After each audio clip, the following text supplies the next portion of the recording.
అందరికీ నమస్తే. నా పేరు సిద్ధా వెంకట్. నేను క్వాంటమ్ మైండ్ పుస్తక రచయితని and quantum energy కోచ్ని.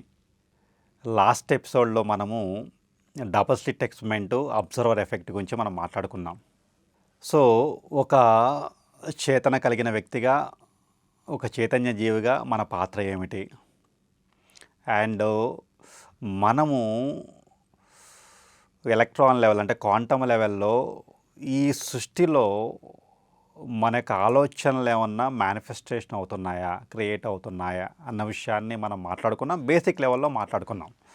So last episode అనేది ఒక్కసారి ఎవరైనా చూడని వాళ్ళు ఎవరైనా ఉంటే చూడండి. ఈరోజు మనం క్వాంటమ్ క్రియేషన్ గురించి మనం మాట్లాడుకుందాం. సో ఈ ఎపిసోడ్ని లాస్ట్ వరకు చూడండి. చాలా అద్భుతమైన కాన్సెప్ట్. మన రోజువారీ జీవితంలో ఇది చాలా బాగా ఉపయోగపడుతుంది. ఇది నాట్ ఓన్లీ నాలెడ్జ్ కాదు, ప్రాక్టికల్ ఇది. సో ఇక్కడ నేను క్వాంటమ్ క్రియేషన్ అనేసి అన్నప్పుడు క్రియేషన్ ప్రాసెస్లో మనం అనుకుంటాం కదా, క్రియేషన్ అంటే ఏమిటి అసలు అనేది మనం చెప్తూ ఉంటాం కదా. సరే, నేను ఒక చోట చదివాను. పాల్పెంటన్ గారు ఒకసారి అఘోరాలని కలిసినప్పుడు విదేశాల నుంచి వచ్చేసి మన భారతదేశంలో ఉన్న మార్మిక వ్యక్తుల గురించి ఆయన చాలా రీసెర్చ్ చేశారు. ద సర్చ్ అండ్ సీక్రెట్ అనే పుస్తకం కూడా రాశారు ఆయన. అయితే ఆయన అనుభవం గురించి ఒకసారి చెప్పినట్లు నేను చదివాను ఒక చోట.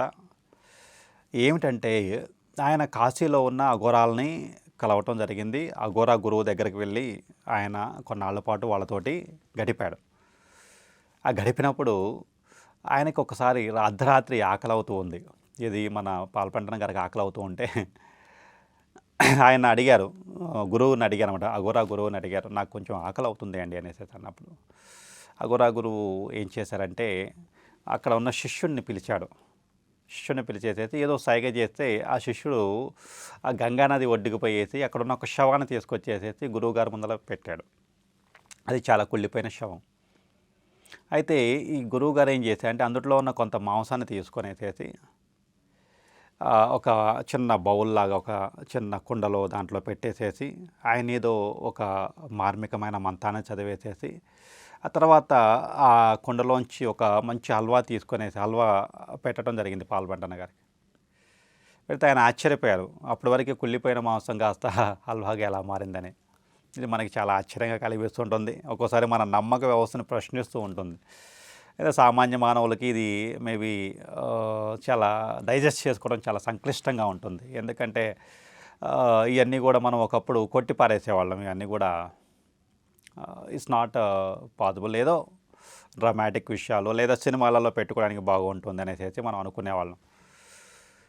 సో మీరు ఒక యోగాత్మక చదివినప్పుడు చాలా రకాల అద్భుతాలు ఉంటాయి. వాటి వెనక చాలా మార్మిక రహస్యాలు, యోగ రహస్యాలు ఉంటాయి. యుక్తేశ్వర గురూజీ కానీ లేకపోతే లాహిరి మహర్షులు కానీ చాలా ఎన్నో అద్భుతాలు చేశారు. చనిపోయిన వాళ్ళని బ్రతికించారు, ఎన్నో మిరాకిల్స్ చేయడం జరిగింది.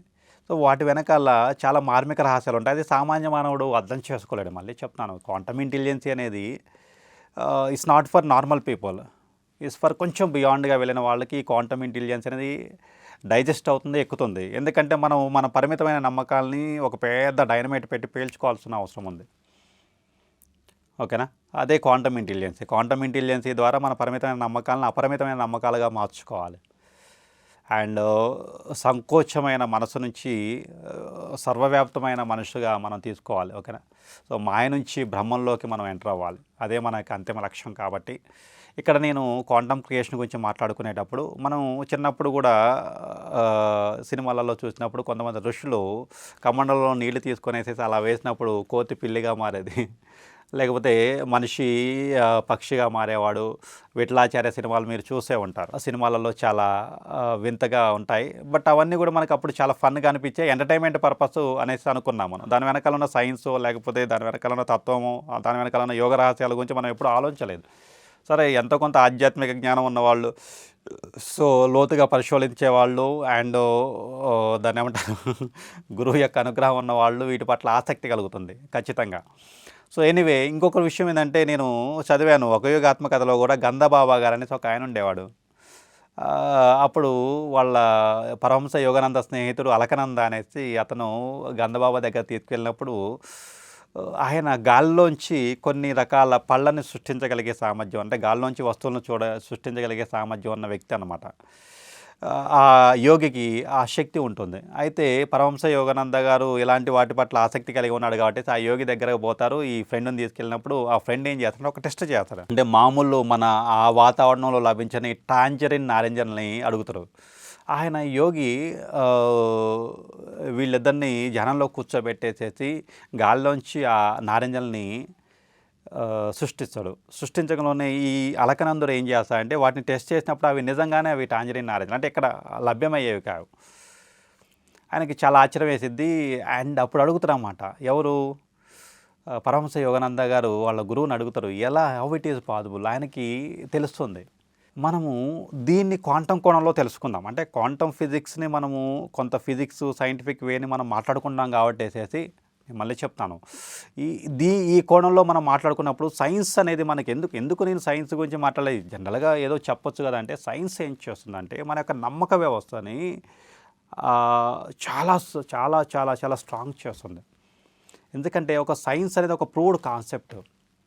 ఎవరో గడ్డం పెంచుకునేసేసి ఒక బాబా వచ్చి చెప్పారంటే అది నమ్మొచ్చు, నమ్మకపోవచ్చు. కానీ కొన్ని సంవత్సరాల పాటు శాస్త్రీయ పరిశోధనలు చేసేసి దాన్ని ఒక టెక్నాలజీగా మార్చేసి అది మన మానవ జీవితంలోకి వచ్చిందంటే అది ఖచ్చితంగా నమ్మగలిగే అంశం. అంటే సైన్స్‌లో ఉన్నది ఏమిటంటే సైన్స్ అనేది నమ్మగలిగే స్థితిని తీసుకొస్తుంది. అయితే నేనేమన్నా అంటే ఈ యొక్క ఎవరేం చెప్పినా కానీ సైన్స్ అనేది ప్రూవ్డ్ కాన్సెప్ట్ కాబట్టేసి ఈ నమ్మక వ్యవస్థ బలోపేతం అవ్వటము అనేది చాలా అద్భుతంగా ఉంటుంది. ఓకే. ఇప్పుడు నేను చెప్తాను. మనం జనరల్‌గా క్వాంటం ఫిజిక్స్‌లోకి వెళ్ళినప్పుడు మీరు జాగ్రత్తగా గమనించండి. ఇప్పుడు బంగారం, ఇనుము ఉందనుకోండి. ఈ రెండిటి మధ్య తేడా ఏమిటి? రంగు, రూపు ఉంటుంది తేడా. ఓకేనా? తర్వాత దృఢత్వం తేడా ఉంటుంది. అంతర్నిర్మాణము అంటే ఇంటర్నల్ స్ట్రక్చర్ తేడా ఉంటుంది. ఇవన్నీ కూడా చాలా భేదాలు ఉంటాయి. సూక్ష్మంగా చూస్తే ఈ 2 కూడా పరమాణువులతోటి నిర్మితమై ఉన్నాయి. అండ్ ఈ పరమాణువులు మనిషి తల వెంట్రుకల్లో కన్నా 10 లక్షల రెట్లు చిన్నవిగా ఉంటాయి. పరమాణువులే నేను మాట్లాడుకునేది. ఓకేనా? మనం ఒక చిన్న బంగారపు ముక్కను తీసుకుందాం. ఇనుప ముక్కను తీసుకొనేసేసి వాటిని విచ్ఛిన్నం చేసుకుంటూ సూక్ష్మమైన కణాలుగా, అణువులుగా, పరమాణువులుగా విడగొడుతూ ఇంకా సూక్ష్మమైన స్థితిలోకి వెళ్తే అక్కడ బంగారము, ఇనుము అనే ఉనికి లేకోకుండా ఎలాంటి తేడాలు లేకోకుండా శుద్ధ శక్తిగా ఉంటుంది. దీన్నే ఐన్‌స్టీన్ కూడా చెప్పాడు. ప్యూర్ ఫార్మ్ ఆఫ్ ఎనర్జీ అంటాం. అత్యంత సూక్ష్మ స్థితిలో ప్రతి శుద్ధ శక్తిగానే ఉంటుంది. బంగారం అనే దాన్ని మనం తీసుకుంటే బంగారం యొక్క పరమాణు సంఖ్య 79. ఓకే. అంటే 79 ఎలక్ట్రాన్లు కలిగి ఉంటుంది.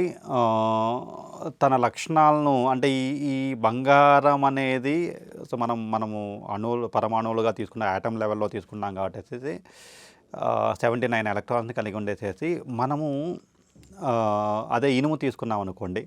ఇనుము తీసుకుంటే అందుట్లో 26 ఉంటుంది. అంటే ఎలక్ట్రాన్ల యొక్క సంఖ్య 26 ఉంటుంది. అండ్ ఉప్పు, పప్పు లేకపోతే మరి ఏదైనా ఇతర కణాలు ప్రాసెస్‌లో తీసుకుంటే ఎలక్ట్రాన్ల యొక్క సంఖ్య, ప్రోటాన్ల యొక్క సంఖ్య అండ్ ఎలక్ట్రాన్ల యొక్క వేగం అంటాం కదా! సింపుల్‌గా చెప్పాలంటే ఈ ఎలక్ట్రాన్ల యొక్క వేగము అనేది ఈ రెండిటిని బేస్ చేసుకొనేసేసి పరమాణువు అనేది ఆయా రకాల లక్షణాలని అంటే ఫిజికల్ అది ఆ కలర్ ఉండటానికి, తర్వాత దృఢత్వం ఉండటానికి, లేకపోతే బరువు ఉండటానికి వీటన్నిటి కూడా కారణమవుతుంది అనేసి మనం అర్థం చేసుకున్నాం. ఫర్ ఎగ్జాంపుల్ ఇది మనకి బేసిక్‌గా సైంటిఫిక్ వేలో మనం అర్థం చేసుకుంటే ఎలక్ట్రాన్ల యొక్క సంఖ్య, ఎలక్ట్రాన్ల యొక్క వేగం అనేది ఆ వస్తువు యొక్క పరమాణు యొక్క స్థితిని నిర్ణయిస్తుంది. అంతే కదా! అంటే ఇప్పుడు ఎలక్ట్రాన్ల యొక్క సంఖ్య 79 ఉంది కాబట్టేసేసి అది మనం బంగారంగా తీసుకుంటాం.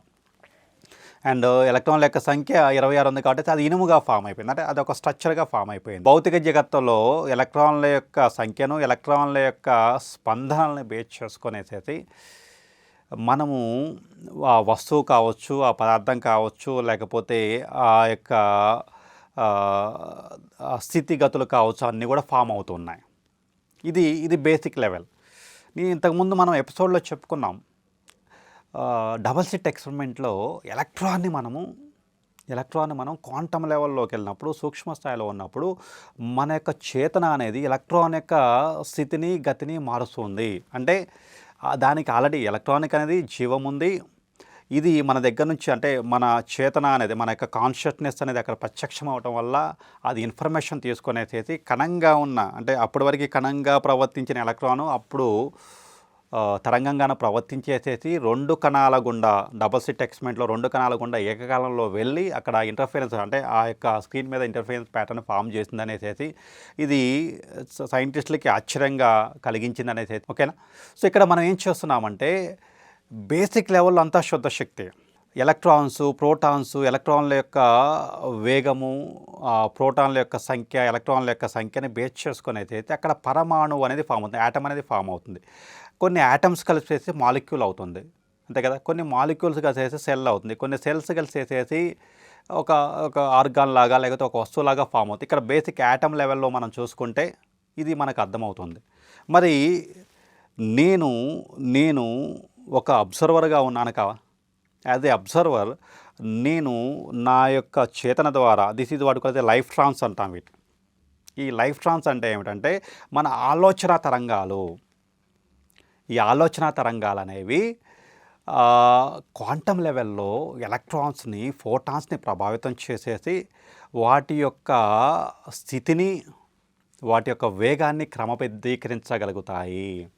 ఇది చాలా ముఖ్యమైన పాయింట్, గుర్తుపెట్టుకోండి. ఎప్పుడైతే ఎలక్ట్రాన్లు, ఫోటాన్ల సంఖ్యని అంటే ఆ ప్రోటాన్ల సంఖ్యను కానీ ఎలక్ట్రాన్ల యొక్క సంఖ్యను కానీ మార్చగలిగామో, వాటి యొక్క వేగాన్ని మనం క్రమబద్ధీకరించగలిగామో ఆ ఆటమ్ అనేది చేంజ్ అవుతుంది అంతే కదా.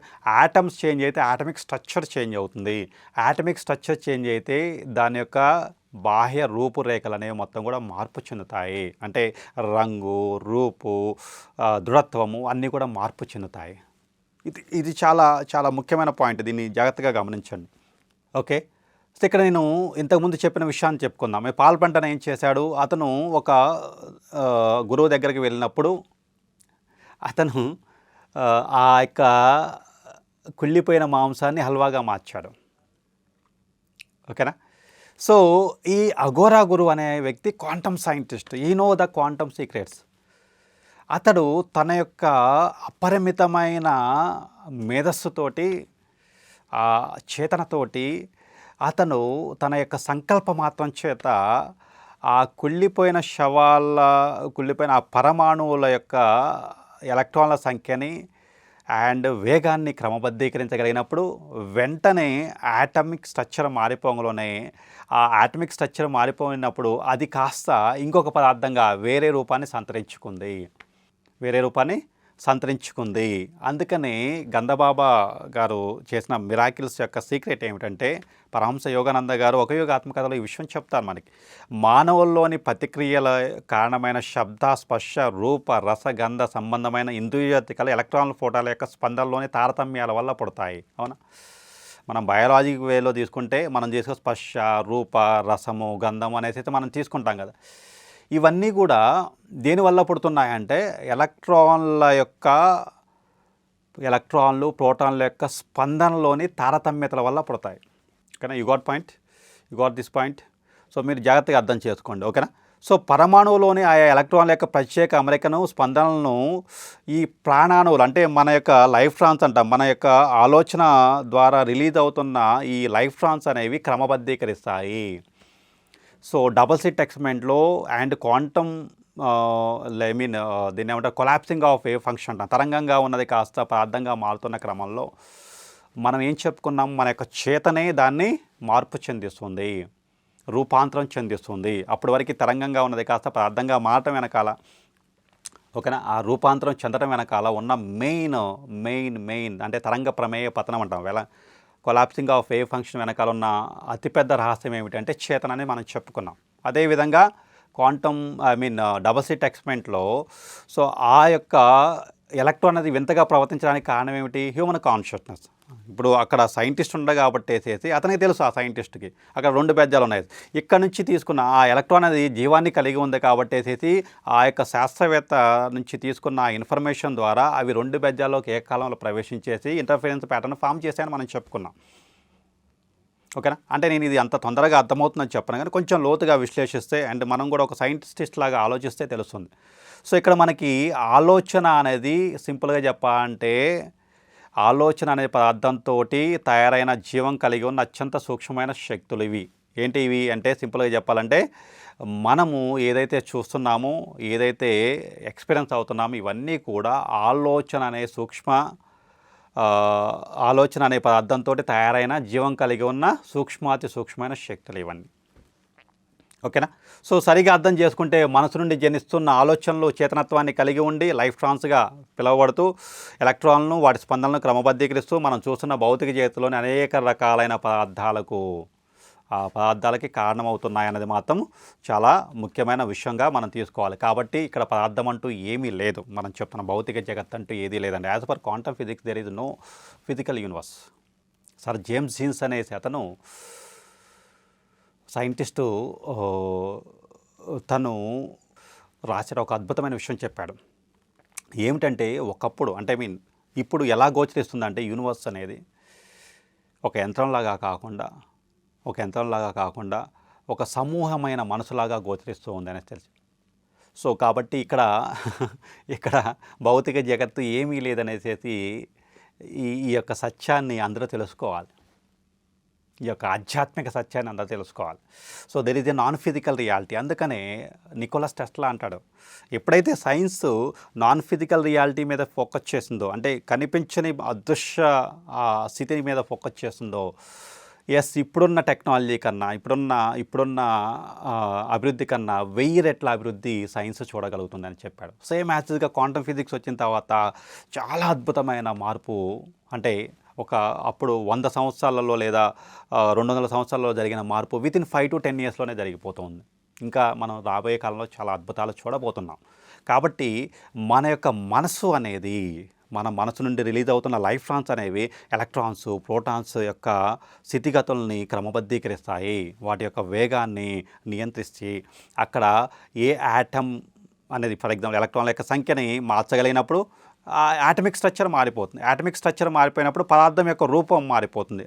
ఆ రూపం మారిపోయినప్పుడు పదార్థ స్థితిగత, అంటే మొత్తం మనం ఏదైతే చూస్తున్నామో భౌతికంగా చూస్తున్నదంతా కూడా మారిపోతుంది.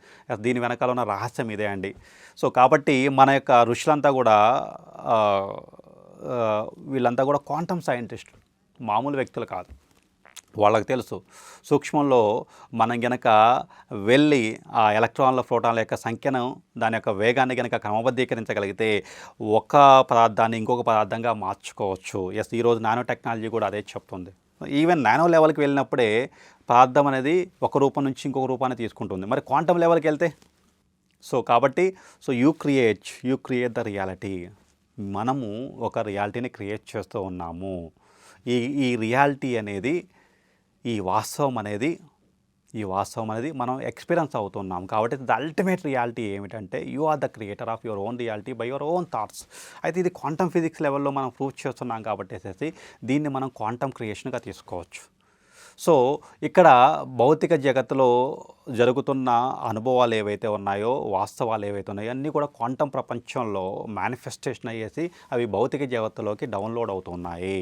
So based upon superposition principle కావచ్చు, అబ్జర్వర్ ఎఫెక్ట్ కావచ్చు, లేకపోతే మనం అనుకున్న క్వాంటమ్ ఎంటాంగ్లిమెంట్ కావచ్చు, ఇవన్నీ కూడా ఈ బేసిక్ ప్రిన్సిపల్స్ని మనం అర్థం చేసుకుంటే యోగ రహస్యాలు లేదా ఆధ్యాత్మిక రహస్యాలను మనం అర్థం చేసుకోవచ్చు సైంటిఫిక్గా అన్నది చాలా ముఖ్యమైన విషయం. అండ్ ఇది మీరు జాగ్రత్తగా 1-2 సార్లు ఆలోచించండి అండ్ సైంటిఫిక్గా అనాలిసిస్ చేయండి. మీరు కూడా ఒక సైంటిస్ట్ లాగా ఆలోచిస్తే ఎలా ఉంటుందో ఒక్కసారి మీరు ఈ జ్ఞానాన్ని మీరు అంగీకరించగలిగినప్పుడు, దాన్ని నమ్మగలిగినప్పుడు మీ జీవితంలో అద్భుతమైన మార్పులు సంభవిస్తాయి. So thank you so much.